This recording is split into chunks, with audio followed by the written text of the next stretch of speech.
you were in such a flow in the second half. What happened at halftime? You kind of found your groove in the second half. Yeah, I thought we struggled there in the second quarter. I don't think we moved the ball very well. Our defense kind of struggled. They went on a run, but that's what teams in this league do. Everybody's going to go on their runs. I thought we found a way to constantly respond. I think we got to execute in the games a little bit better. We had a 7-point lead there and kind of crumbled a little bit, but hey, we found a way to win, and that's all that matters. Indeed, you found a way to win. Hey, Kaitlyn, it's Asia. We talked a lot about how you guys were able to have this week off, get rest, but then more importantly, get in the gym, get in the filming. Can you kind of just walk us through some of the points of emphasis that Christy Sides pointed out, just breakdowns in practice? Honestly, it felt like the first time we really got to work on stuff that other teams were doing to us. We obviously worked on the ball screen blitz a lot. I would say the Mystics don't blitz as much as other teams do in this league, but still we saw it a little bit tonight. We just ran through a lot of our plays that we have had to install through, walkthroughs and shoot-arounds that really we haven't had good practice reps doing, and then just working on our overall defense. And it was really good for our team to just find a little chemistry and work on things that we need to work on. So, and then certainly the rest. The rest probably is the most important part. Just get our legs back under us. And, this is our 12th game. Some teams haven't even played maybe 8. So we're battling, and, this is a good win for us. Hey, Kaitlyn, Autumn Johnson here. You had 30 points and 7 threes in this matchup. I just want to talk about some of the looks you were able to get off ball screens and step back threes. What were you feeling out there? What did you like about both of those looks? I thought we set really good screens, and that's all my teammates. I thought they set really good screens for me tonight. I thought I did a little bit better job setting up screens and using them a little bit better. But, once you see a couple go in, it's nice as a shooter. So then you get a little bit hot. And honestly, the ones I missed tonight felt really good. A lot of them were back rim, and that's where you want to miss. So overall, it felt good. I thought we could have executed a little bit better offensively overall in the half court, but a lot of positives, and a win's a win. That's the most important thing. That's right. What a difference fresh legs makes, right? Exactly. Kaitlyn, thanks so much. Nice win tonight, 30 points, and go get some more of that rest. We'll see you next time. Thank you. Appreciate it. All right, here, Mark. All right, guys. So there you have it. After a magnificent game, 5 days of rest, we were wondering what the Indiana field would look like. We heard the noise from the past week, from the situation that went down between her and Trinity Carter, and the Sky played the week before, last night, and then tonight the Fever has stepped back on the court for the first time.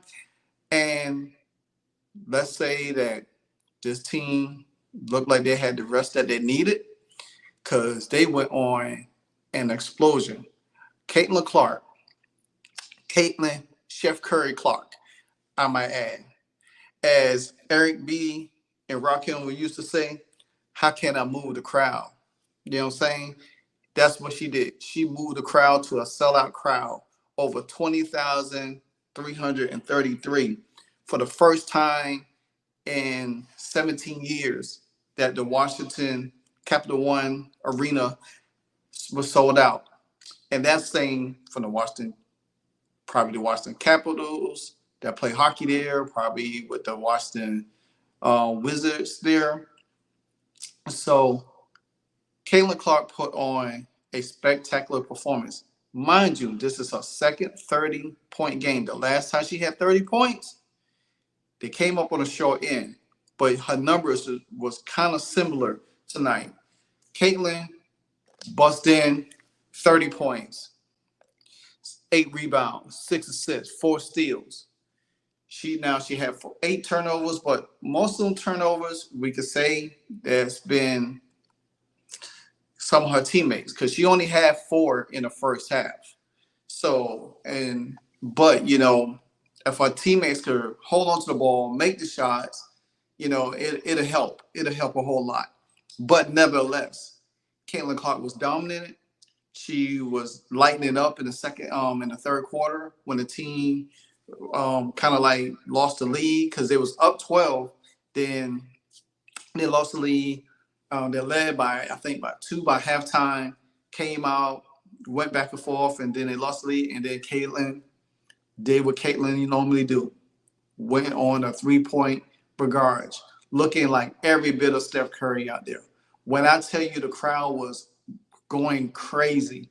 This is what changes the game of basketball. This is what people love to see. They love shooting. They love how, you could shoot from deep and make it, how you could have a great assist game, and setting up your teammates and everything like that. That's what I like. That's what I look forward to. That's what I love to see. Because the fact of the matter is that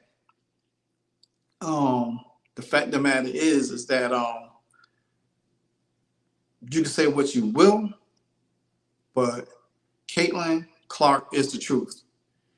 You can hate on her, you can not hate on her, but you can't deny her skill.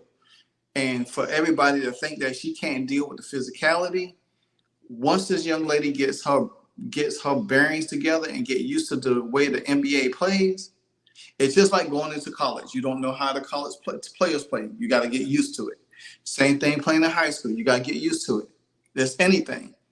Once Kaitlyn Clark get used to the league, there ain't gonna be really nobody that can deal with her. Now, like I said, I love what I have seen from this game. I honestly, Kaitlyn should have had.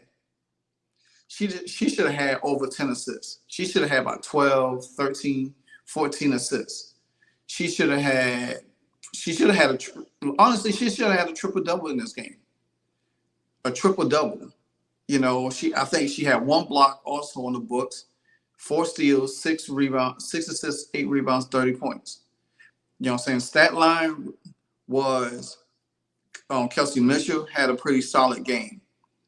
She had 4 assists, something that we was crying about that she didn't have assists. And she had 4 assists. And then Aaliyah Boston chipped in with 10 points, 6 rebounds, 3 assists. Christy Wallace sighting was finally on display. She had 3 threes in a game. She was 3 for 7 from high 3-point line, but she was 3 for 3. I mean, she had 3 3-pointers. She only had 2 rebounds, 2 assists. The only thing about her, she still was a -6 in that and everything like that. Clark was +5. She would have been a +10 or so if with the turnovers and everything like that. Let me see who else. Nalaja Smith, she had a double-double. She had 10 and 10. She was 4 for 9 from the field, 1 from 3, 1 for 2 from the free throw line. She had 1 block.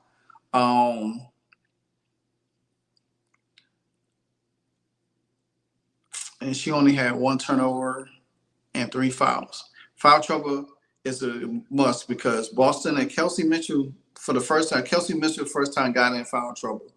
But Aaliyah Boston, you can't do too much by that. And then you had Katie Lou. She had 6 points.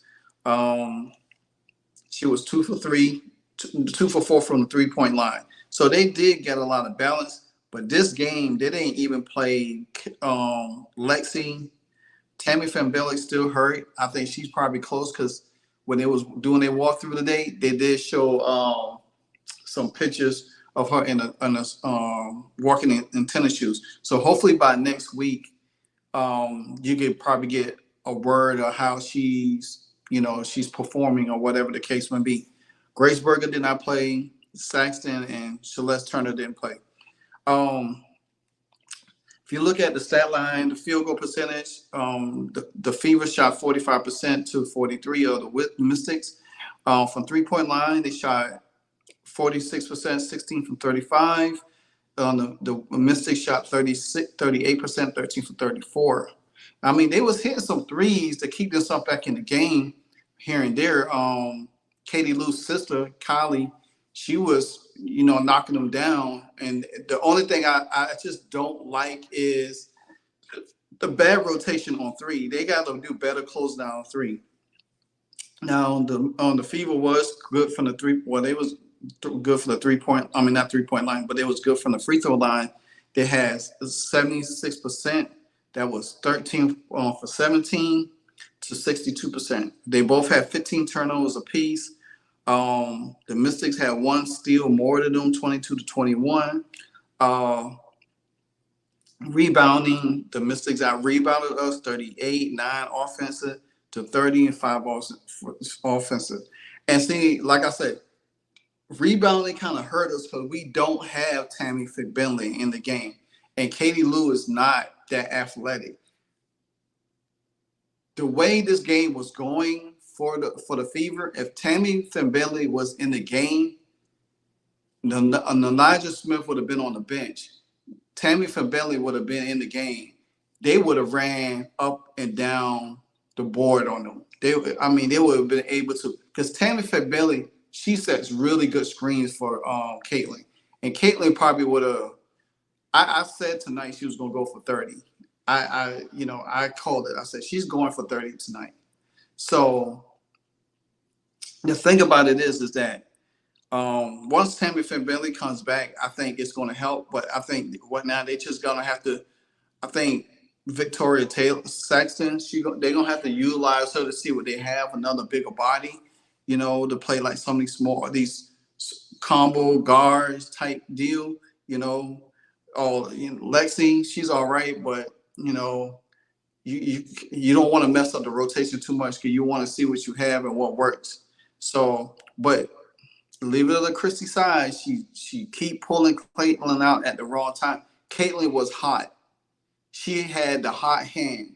All they had to do is continue to feed it to her.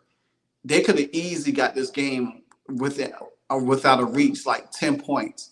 But she took her out, and she takes her out at the wrong time. That causes other teams to get back in there, because when she's not on the floor, it seems like the offense gets stagnant. It's like Erica Wheeler and Kelsey Mitchell on the floor together, but they don't, each one of them trying to get their own shot instead of trying to find a Leo Boston in the game, or set up Katie Lou, or even bring Lexi Hall in to, for spot up threes. Now they did have Christy Wallace pretty much, doing the spot up threes, but still, you can't lose leads like that because you was up 12 big. I was really thought they was going to run away with this.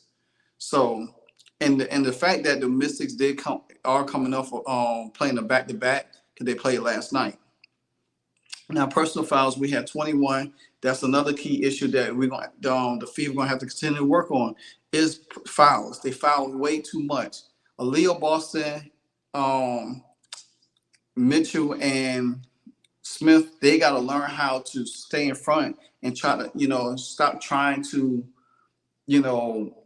slide their feet a little too late. They was trying to take charges.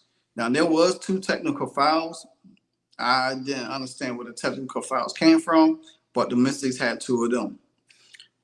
But nevertheless, Kaitlyn Clark, the star-studded phenom, the #1 overall pick, the current rookie of the month, let it be known tonight who she really is. No, it's not Angel Reese. No, it's not Cameron Brink. Despite ESPN little bogus try to put Kaitlyn Clark, the #6 for the top rookie in the class. That's bogus. That's pathetic. That's BS. Kaitlyn Clark lets y'all know tonight who she is. She let y'all know that she's coming. Throw everything you can at her. She's going to adapt. She's going to continue to adapt. She's going to continue to adjust to the physicality. She's going to adjust to the speed of the game. And there's going to be more 30-point games this season from her. She's going to have more games. I'm predicting she's going to start scoring over 20 points now. You've seen tonight that she was able to knock down threes, 7 threes, tied the most. Let me go back to that. 7 threes. Kaitlyn Clark ties Crystal Robinson for the WNBA rookie record for threes in a game. She has 7. She broke Tamika's catching record of 6 by the Fever. So she's the you know what I'm saying? if she had hit 2 more, she probably would have had the record.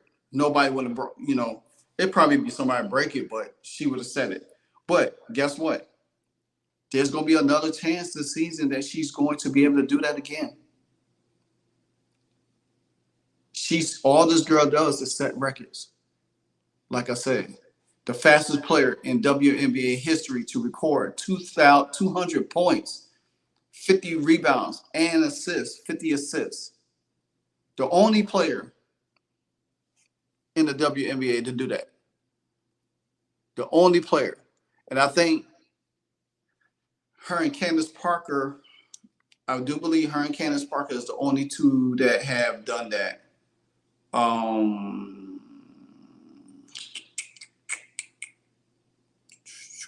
Trying to look. She's the youngest rookie in WNBA history, also with 30 plus points, 5 rebounds, 5 assists, and 5 threes. The youngest rookie in WNBA history. She set records. So tonight she's kept setting records. All night long.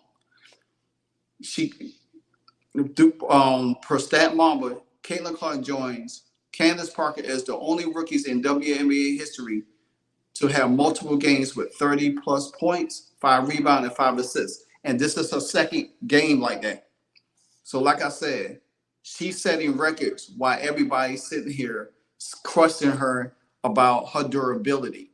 When she's going to adapt to the game, she's only going to get better. She's a student of the game. She's what they call a prodigy. You know what I'm saying? A prodigy. So when people question and say, oh, what does she bring to the table? Look no further at her records. Because guess what? Angel Reese ain't doing that. Kennedy Parker ain't do that. Which I think, and also Kaitlyn gave Carter props today in the interview. She gave her props, and Kaitlyn believes she could be the 6th woman of the year, because I said it for the Sky. If you, instead of keeping her on the bench, put her in the starting lineup. But the Sky can't score offensively when she's not on the lineup. When they bring her on the bench and put her in the game, they get points because you can't rely on Angel Reese or Camila Cardoza or Marbury to get you points if they're playing defense and other teams are scoring. But it just goes to show that Kaitlyn Clark effect is full effect. You know what I'm saying? Full effect. Because tonight, like I said, this was the largest WNBA crowd in 17 years, 20,333. Sees Fever beat the Mystics 85-83. Kaitlyn Clark like I said, she made 7 threes, 30 points, 8 rebounds, 4 steals, 6 assists. And look at that crowd. It's explanatory. When the Mystics played the Sky last night, guess what? They played the Sky last night, and the Sky only brought in 10,000. The Fever doubled that. They double it. You know what I'm saying? So with all the hoopla and all the noise, there's no need to talk. This girl is going out and let her game do the talking. She's letting y'all know right now, you can say what you want, but I'm coming. So with that being said, the Fever don't play again until Monday, until they go and play the Connecticut Suns. A team that the last time they played them, they lost by 4 points. Hopefully this time, I think the Fever can be a little had. You know, the Fever can be a little, not the Fever, but the Sun can be a little had. They play Monday on NBA TV at 7 o'clock. That's going to be a good one. So they only played the Sun 2 times. So they lost 88-84. So, and then let me see after that, After that game, they play the Atlanta Dream. The Atlanta Dream comes to them. That's on a Thursday next week. So they got a game Monday, Thursday, and Sunday. So next Sunday on CBS, they play at home against the Sky. So they got 2 games at home, Thursday and Sunday. So which they have practice, and then they'll be away, and they have 2 days off. They fly back and they have 2 days off before they resume. So I'm looking for them. Honestly, I'm gonna put it on the table. I think they could win the next 3 games, and then the Fever comes to them. I mean, the Mystics come to them the following week, Wednesday, after next week. So that means they'll have Sunday, Monday, Tuesday, Wednesday off. You know what I'm saying? And they'll be at home. So pretty much. So with that being said, enjoy the great win. Like career night with a sold out crowd. Fever 85, Mystic 83. Continue to like, comment, subscribe. You know what I'm saying? Because without a shadow of doubt, WNBA season, football season about to come around, college football about to come around, baseball season in. But I'm all locked in this season, watching some WNBA games better than ever. So for the naysayers, Kaitlyn don't need y'all to defend her. She got this. Until then, I'm out. Peace.